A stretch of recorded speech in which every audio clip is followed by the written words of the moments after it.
Ayoko kunan magsura niya.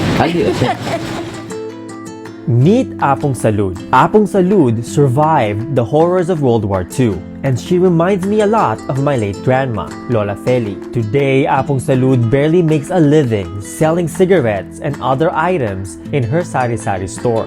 86. Salud Victoria, my name. 86 pa po. 86 na ako. Kaya June. Arawat pa, kaya June. Happy birthday po. Thank you. Plano ko pong ba namang magtinda? Ay, malamot na ako. Almost 10 years na ako na eh. Kaya naman.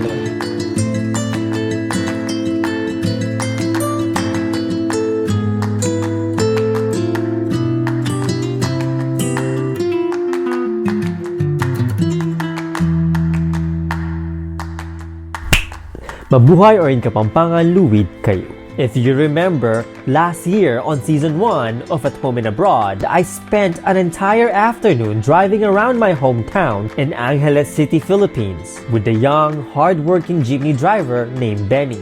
But hours before I met up with Benny, I actually spent my entire morning with his grandma, Apung Salud. Apung Salud is an 87-year-old Sari Sari Store vendor in one of the most poverty-stricken neighborhoods of my hometown. Sari Sari Stores are these little neighborhood stores found throughout the Philippines.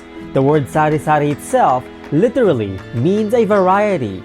Sari Sari stores are a common source of living for millions of Filipinos. My own Lola Fely had her own Sari Sari store in front of her house when I was growing up back in the Philippines, back in Angeles City, in Balibago. And every summer, my cousins and I would spend our vacation by learning how to make an honest living in Lola Fely's Sari Sari store. She taught us the value and the importance of hard work. She taught us that there is no shame in honest work, in an honest way of making a living to provide for your families. She taught us how to sell candies, street food like barbecues, and my favorite every summer, halo-halo. Bali, magpito na akong banwa. Ken? Oo, magtinda Ken. Pero meron ka rin kasi 10 years talaga yung pa magtinda ako Ken balo ko.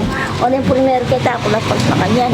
Magtinda ako rin yung mangga, magtinda ako sa akin na prutas mo. Yung pinabiyaya kong talaga itang yung tindahan na niya. Uling rana akong asawang susuporta ka ako. Hindi mo rin po kung din gustong medyo nanumantang kaya dadagdagan na ka. Pero yung alas kayo ko talaga may nabiyaya yung tindahan. Apung Salud has also been suffering from illness, but sadly, her daily income does not meet her basic needs, her basic medical needs. Magastos ko ito eh. Maraming ka na akong magastos nila doon monthly. Almost mga 3,000. 3,000 per month? Monthly gagastosan. Kasi mo pa na akong insulin, gagastos ko mga 2,000. And diabetes? Insulin niya, ito na eh. Mag-insulin ko kasi. Ito mong insulin ko ito, magagas ko may 2,000. Ay, ba't kita? O, hindi pa panulok pa kening meto. Hindi panulok ko ng huli. Ato plaza ko. Ating dati sa Renato ka na, parating ka na akong bukong medyo tumibela. O na yung magastos siya naman. Yung balong meto nga sana, meto nga latang makanyan. Itak malating makanyan. 900 yan. Parang may guya mo. O ito namang barangol ko lang yan nga 2,000. Bigit siya parang minggo. Magastos mo. Ala ko mo ting kung gati yan ti kanini. Hindi, ako na bububugot ng kaka-injection niya. Ako na mamayad. Kasi twice a day may injection ko eh. Tambuting makanyan. Alos mo parang may guya. Eh, 900 kita. Kaya yung pagbulan, gagamit ko pa doon, gagamit ko doon. May ba nakita niyo po king betong bulan, kaya magkan? Nakita ko. Kaya pabulan po? Ngayon eh. Opo. Ngayon eh. Ano ba nakita ng gagastos? Gagastos na lang. Ano ka ba nakita ng gagastos? Ito yung mali. O kasi, makanano ka na kung malakita nila. Nga, ingagawin ko, agpakay ko dyan sigarilyo mo, magtinda ko kita. O gawin nakita ko 50 pesos. At tina akong parapengan, para minindal ko. Unang may namur, adwayang pesi na 20 pe nan pulsamin. Adwayang pesi tubo mo. Oh, bunta ka gagastos ka anong pesos, mama na bono ka pa. Okay. Nyari kung gagawang potang makanyan. Masakit po. This is a sad reality that many of our kababayan, many of our kabalen, many of our people back at home in the motherland are facing every day. The current COVID-19 pandemic exposes the vulnerabilities of the public healthcare system everywhere. According to the World Health Organization, or WHO, to provide adequate healthcare, there must be 20 hospital beds for every 10,000 population. As of 2014, the Philippines only has 9.9 beds for every 10,000 people. That's less than half the minimum standard around the world. Also, according to the World Health Organization, the doctor-to-population ratio should be 1 doctor for every 1,000 people. However, in the Philippines, there is currently only 1 doctor for every 33,000 people. That's 33 times less than what is needed. Just a few days ago, Apung Salud celebrated her 87th birthday. So to Apung Salud, masayang kayaldawan po ng kaya kayong kebaytan. O in Tagalog, maligayang kaarawan po sa inyo. Happy birthday po and stay sweet and strong. So when I asked Apung Salud what's her pangarap, her dreams, her wish, and aspirations in life, here's what she said. Ano po yung pangarap niyo po kareng apo yung pamilya niyo po, yung pangarap niyo po? Yung pangarap ko. Apo. Kaya nga po ko. Apo. Ay, hinga na ako. Nung yung pangarap ko yung matupad. Kasanti na sana. Lalo na rin nga po kung mga kate. Buri ko, nung malari mo sana, akit ko kung mamagraduate mo man sana. Yan, wala tang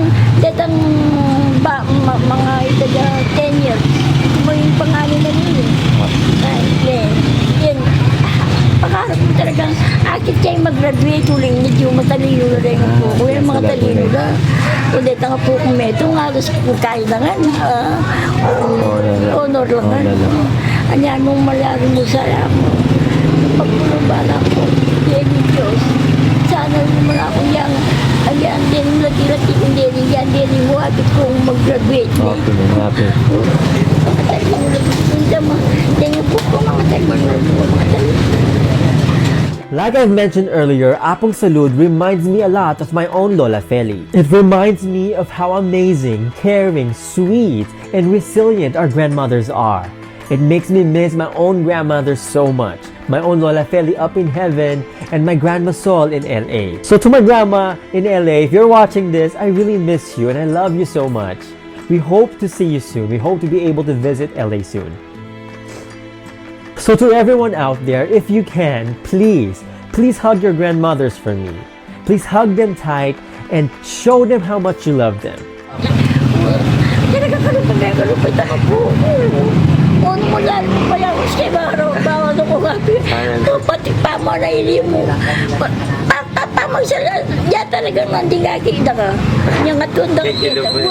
Wala ko yun.